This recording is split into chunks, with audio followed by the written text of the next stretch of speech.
The third day of our summer course started with a passage about what do your dreams mean. After reading the passage, answer true or false. Number one, true. Number two, true. Number three, true. Number four, false. Five, true. Six, false. Seven, false. Eight, false. Nine, true. 10, false. And 11, true. Then, when you answer the questions, question number A, what does the author claim about people and dreams? It was that each and every one of us has had the same dreams.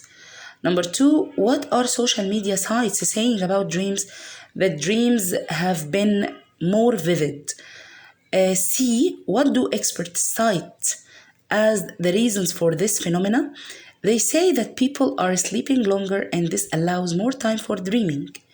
And the more boring your life is, the more your nighttime brain activity tries to recompense, and the more exciting your dreams become. Question D, how can dreams help us according to the experts? They can help us interpret or translate our feelings. E, why should you make the effort to think about what your dreams mean? That's because they might be telling you something important. The other part of the questions are over to you. The other part is over to you. Have your dreams become more vivid since the lockdown of coronavirus, of course? Describe one of your dreams. Do you agree that analyzing our dreams can be beneficial? Explain that. Have you ever kept a dream diary? Would you consider it? Give your reasons for or against. So these questions are over to you. Think about them and decide whether you want to do them or not.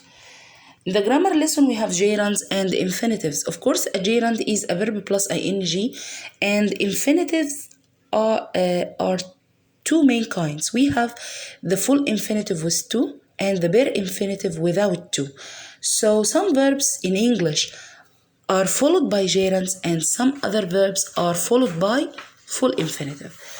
Let's see. For example, we say Dan enjoys reading science fiction.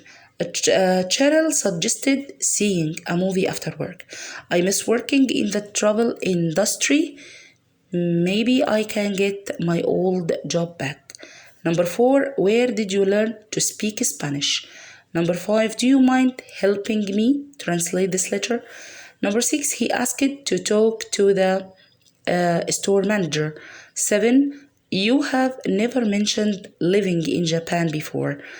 8, if he keeps coming to work late, he is going to get fired. And 9, Dippy plans to study abroad next year. 10, I agreed to help Jack wash his car. 11, I hope to graduate from college next June. 12, the models practiced walking with a book balanced on their heads. 13, Mandy has promised to take care of our dog. 14, Mr. Edwards chose to accept the management position in Chicago rather than the position in Miami. I don't know what she wants to do tonight. So, as you can see, some verbs, of course, followed by gerunds and others followed by infinitives. But they are, again, no new for you because throughout your studying years, you have been introduced to so many verbs that are followed by gerunds and other verbs that are followed by infinitives. This dialogue is about making plans. It's a simple dialogue that is trying to revise with you, making plans and agreeing on them. Fill the gaps with phrases from the frame. The frame, in fact, was misplaced in the previous dialogue of day 2. So you should go to this page and have a quick look about this frame, and then let's finish this dialogue. So as I said, it was misplaced. Here, this is, in fact, the frame. We have in it piano lessons. How about agree? Don't we go? Not a good idea, and maybe we could. Now let's be back to our main dialogue of making plans. Jane, hi. Tom, hello, how are you? Jane, I'm tired. I finished my, of course, piano lessons an hour ago. What about you, Tom? I'm excited. I got 2 tickets to the cinema yesterday. I guess it's a comedy. Why? Of course, why don't we go there together? Jane, oh, that's a good idea. How about going to the restaurant after the film? Tom, I honestly think that's not a good idea.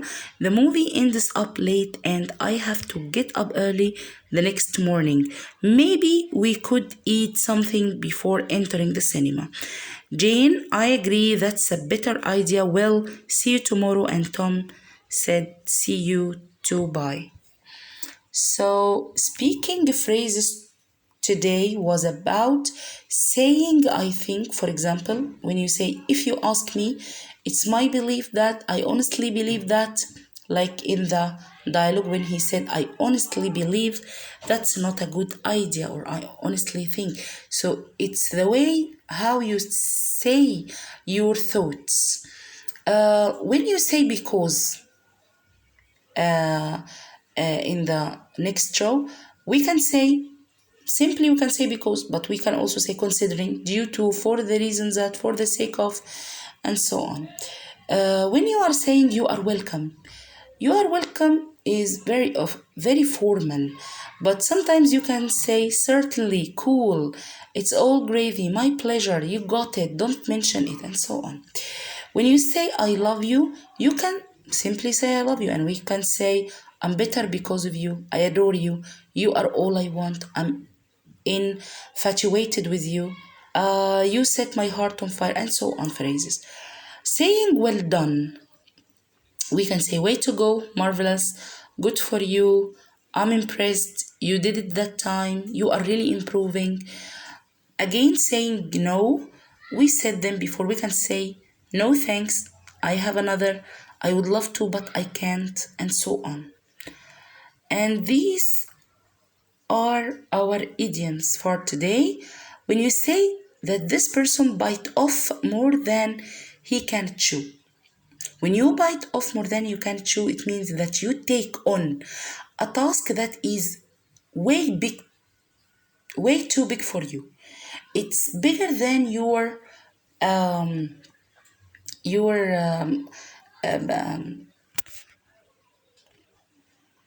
it's bigger than your abilities, and you are not good enough to take all this amount of work.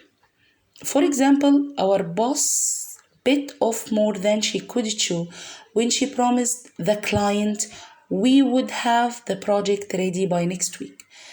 A blessing in disguise means something good that isn't recognized at first. When we say Ashok's losing his job was a blessing in disguise, it gave him an opportunity to pursue higher studies. Burn the midnight oil to stay up working, especially studying late at night. Don't judge a book by its cover, not to judge something primarily by its appearance. Caught between two stools means when someone finds it difficult to choose between two alternatives, and these two alternatives are very alike. That's why we say caught between two stools. Cross that bridge when you come to it. It means not to search for problems. Deal with the problem only when it comes to you, or when it becomes necessary. So this was the third day of our summer course. So the next video will be on the material of the fourth day.